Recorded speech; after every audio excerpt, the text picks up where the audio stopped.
Welcome to this episode of Substantial Matters, Life and Science of Parkinson's. I'm your host, Dan Keller. At the Parkinson's Foundation, we want all people with Parkinson's and their families to get the care and support they need. Better care starts with better research and leads to better lives.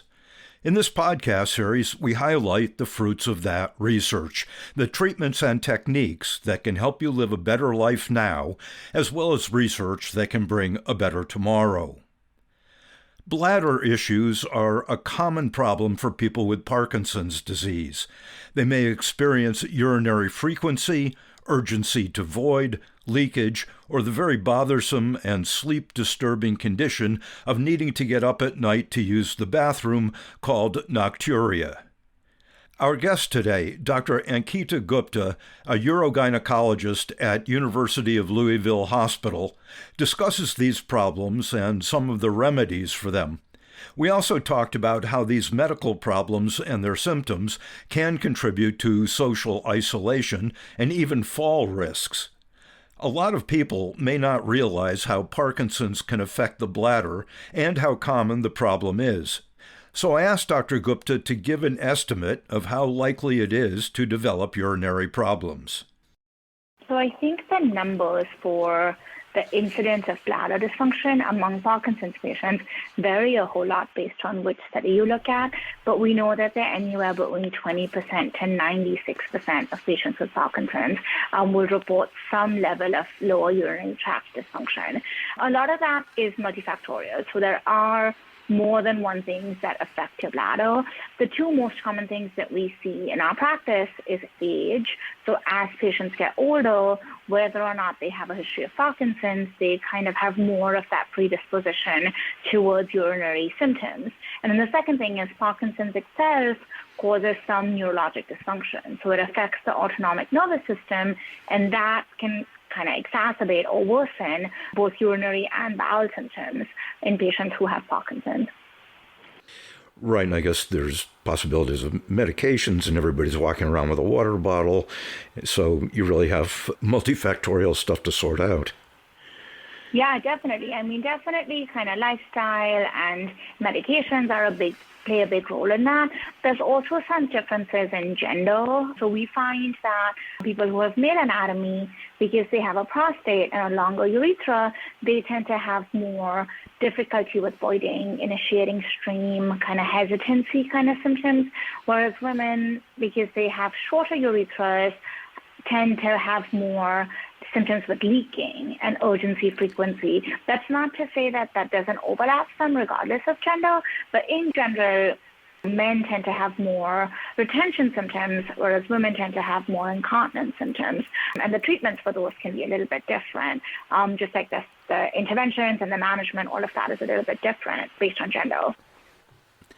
But looking at bladder problems in general, whether it's retention or leakage, is there a sex preference for it, or do men and women suffer about equally in number?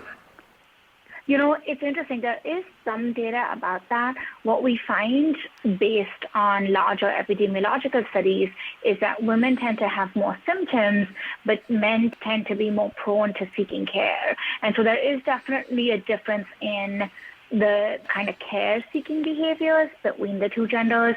I think in women, it maybe either is normalized more often, or we did a study a few years ago that looked at why women don't seek care, and a lot of women talked about how it just didn't bother them enough to seek care. And so I think there's definitely some differences in care-seeking for the same symptoms. Does previous pregnancy and delivery raise the risk of these bladder problems with Parkinson's or not? Absolutely. I mean, those affect the pelvic floor in general. And so when we think about pelvic floor dysfunction and things that predispose us to pelvic floor issues such as incontinence or bowel incontinence, fecal incontinence, prolapse, those are very much affected by our previous obstetric history, whether we had any injuries at the time of delivery, the route of delivery, so whether we delivered by C-section or vaginal routes, those things affect women's risks for pelvic floor dysfunction. And so that tends to get confounded or worsened when patients have Parkinson's. What are some of the common bladder challenges? You had mentioned retention, you had mentioned leakage. What else characterizes this condition? So usually patients will complain of urinary urgency, frequency, and nocturia. So urgency would be that sudden desire to urinate that they're not able to defer. So they can't put it off, they have to go to the bathroom right away, or they're worried that they're going to leak, or they leak on the way to the bathroom. And then frequency would be where they feel like they have to go to the bathroom over and over again. So I'll have patients tell me that they go to the bathroom every 30 minutes, every 60 minutes, and when they go to the bathroom, they don't feel like a whole lot of urine comes out. And the nocturia would be waking up in the middle of the night to go to the bathroom as well. And so that tends to be that syndrome that we call overactive bladder, which is very common among patients who have Parkinson's. I suppose it's not only annoying, it can be dangerous. Nocturia, someone gets up at night, it's dark. Parkinson's, people have balance issues. That sounds like a recipe for disaster. Absolutely. And it certainly is one of the things that we find leads to patients getting institutionalized more often. So patients who have incontinence issues are more likely to be in nursing homes than in their own houses.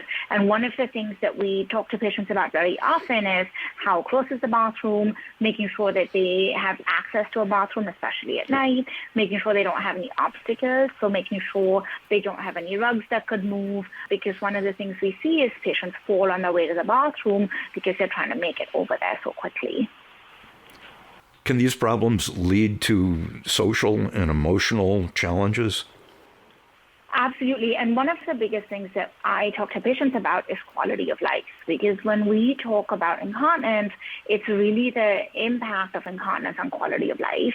We have patients who do things that we call bathroom mapping, where they're kind of anywhere, anytime they go somewhere new, they look at like where the closest bathrooms are, or they won't go somewhere where they know there is not access to a bathroom. They won't take long road trips. They won't just be somewhere that's outside their comfort zone. And for a lot of patients, that's very socially isolating, just that inability to leave their house just because they're so constantly afraid they're going to leak. And it really restricts their ability to do things that they enjoy. Social isolation is a risk factor for dementia for anyone, and in Parkinson's, there's a higher risk of dementia. You know, dementia is so multifactorial, but yes, certainly like improving patients' quality of life, giving them that ability to engage with patients engage with other people outside of their house can improve so many different aspects of their life. When should someone bring this up with their doctor, and what kind of doctor is best suited to deal with it? Usually, I recommend that patients bring this up when it affects their quality of life. When it affects their ability to do things that they enjoy, that's the right time to seek care. A lot of my patients will bring it up with their primary care doctors or their neurologists, and we recommend getting referred to specialists such as urologists or urogynecologists who really are trained in pelvic floor dysfunction and managing incontinence. For patients who don't have access to those services, often general gynecologists or primary care physicians can stop them on medications or first-line treatment options for their incontinence. Are urologists and urogynecologists familiar with Parkinson's disease for the most part? You seem to be up on that, but I would think they deal mostly with urinary problems and not things stemming from the brain. There are a lot of similarities in the treatment options for patients with and without Parkinson's. So for most urologists and urogynecologists, they are familiar with neurogenic bladder, which is the subset that Parkinson's falls within. But even if Parkinson's patients don't make up the primary subset of their population, a lot of the treatments do overlap. So most urologists or urogynecologists would feel very comfortable taking care of overactive bladder in patients with and without Parkinson's. Do bladder problems respond to dopaminergic drugs, L-Dopa, other ones, or do you have to treat it almost symptomatically? That's a very interesting question. I think that there is a lot about that interplay that we don't fully understand. I do see some patients early on who might respond to dopaminergics, but I do find that when I see patients, it's usually because their Parkinson's is pretty well controlled or they're under the care of a neurologist who's working with them for their Parkinson's, and they need some additional interventions to help with their bladder. And so usually I tell patients that it's a good idea to kind of control your Parkinson's with the medications that are appropriate for that, but also to add interventions for the bladder if they're having bothersome urinary symptoms. What are the main treatment options or modalities? So usually we tailor our treatments individually to the patient, again, with the goal of making their quality of life better. So usually we start with the least invasive options and kind of escalate that management until we get the patient's quality of life better. So our first-line treatment options would be things like diet and lifestyle control, making sure patients are drinking an adequate amount of fluids. We don't want them to get dehydrated, but we also don't want them drinking more than 60 to 80 ounces of fluids per day. I usually would recommend that patients kind of structure that based on when they have access to a bathroom. So I usually recommend that they consume that fluid mostly in the morning and cut their fluids out a few hours before bed to kind of prevent having to wake up at night to go to the bathroom. I'll also recommend that they adjust the timings for some of their medications, such as diuretics, if that's possible. So again, recommending that they take those in the morning so that they can use the bathroom throughout the day rather than taking them before they go to bed to prevent them from waking up at night. I usually would also recommend optimizing just some of their other comorbidities. So for patients who have sleep apnea, really making sure that they use their CPAP machines at night.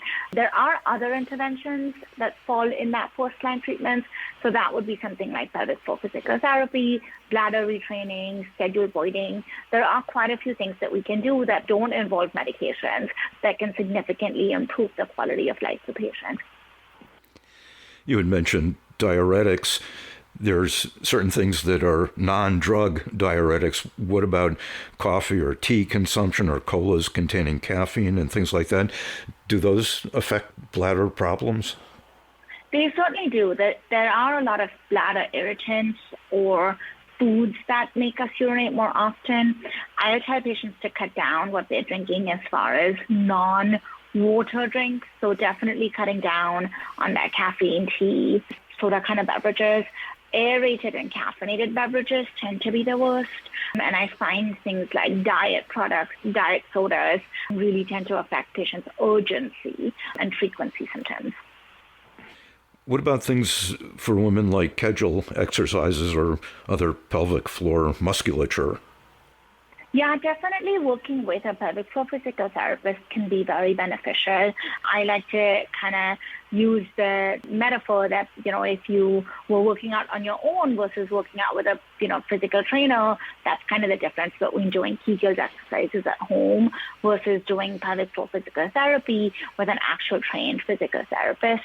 They can also work on things like bladder training, so where kind of they're doing more of a scheduled or time voiding, making sure that they're going to the bathroom every few hours to keep from going several hours without going to the bathroom and getting hit with that urge. There are techniques for urge suppression that they can learn and practice. But just like any other exercise, they have to keep up with those exercises to see the benefits of them.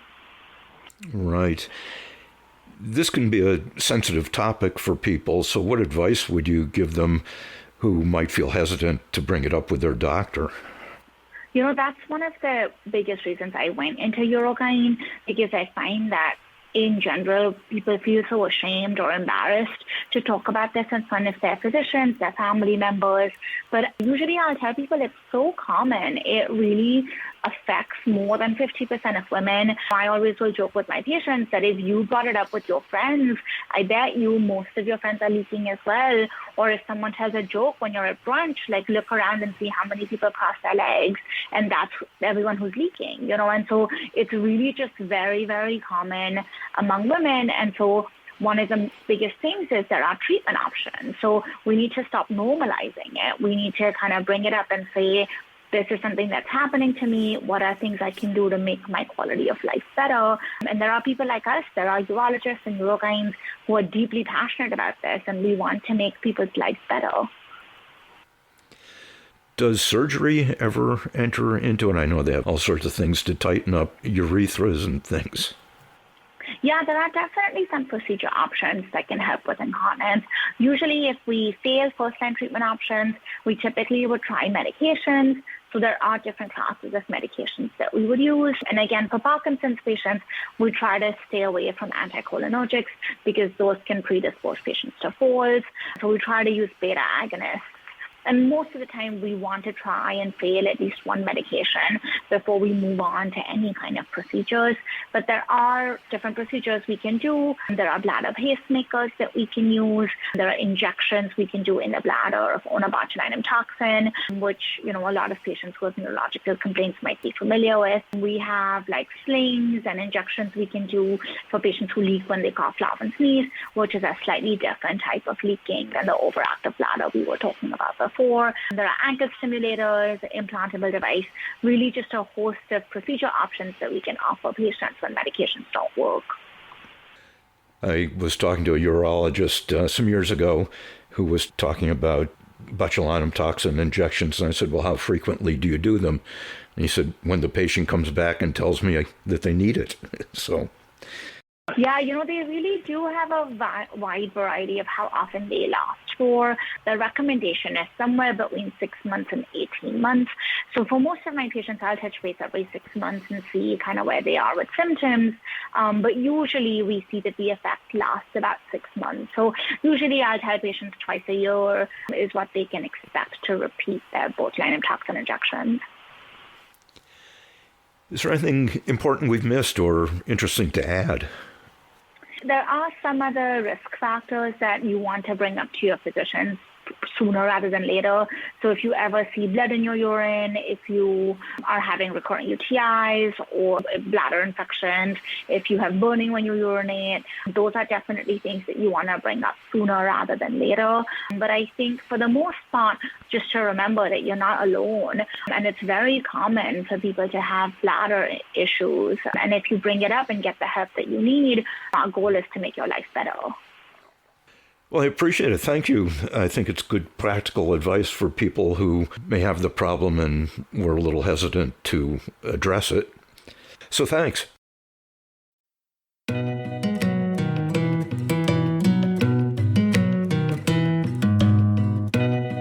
As Dr. Gupta mentioned, urinary issues are common in PD, and there are effective treatments, so don't hesitate to talk to your movement disorder neurologist, gynecologist, or urologist about any problems you're experiencing. There is lots of information on our website about bladder issues, including past podcasts, blog posts, and an expert briefing. A good starting point would be to search our website at parkinson.org for bladder and then check the box that says Resource Library.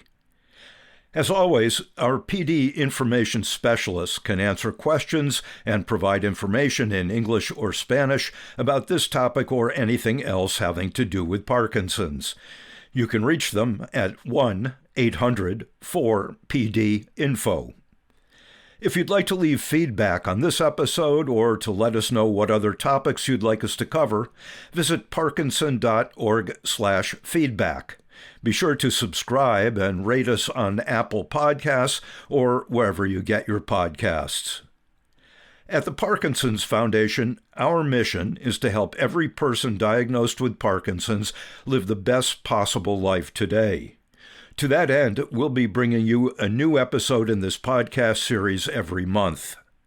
Till then, for more information and resources, visit parkinson.org or call our toll-free helpline at 1-800-4PD-INFO. That's 1-800-473-4636. Thank you for listening.